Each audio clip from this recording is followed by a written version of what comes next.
लागे नवरात्र आइल बा।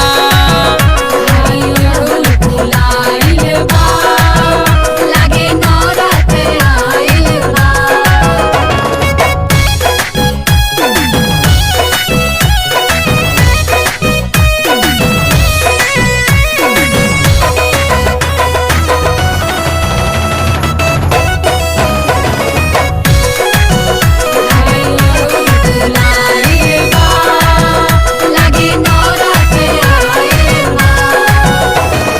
अंगना में कलसा बैठाइब, युवा के दिया जराइब, बबना बेटौआ बुलाई के माई के पठवा कराइब।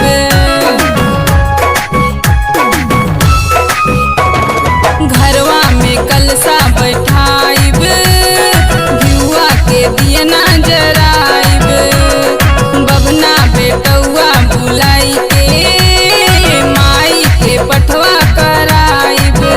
माई के उजर रंग न भावे नाही पियर रंग भावे, खाली ललके नुभाइल बा। लागे नवरात्र आइल बा।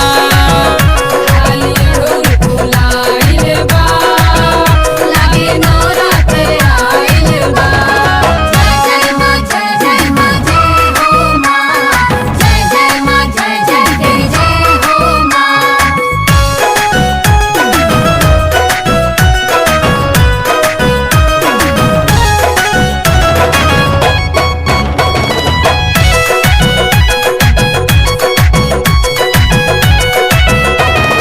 नारिये में 9 दिन रहेली, 9 दुर्गा वास करेली।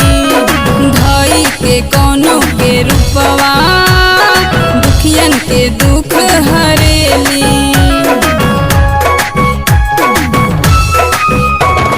नारिये में 9 दिन रहेली, 9 दुर्गा वास करेली।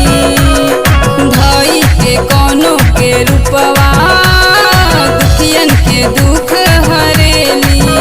मनज भक्ति में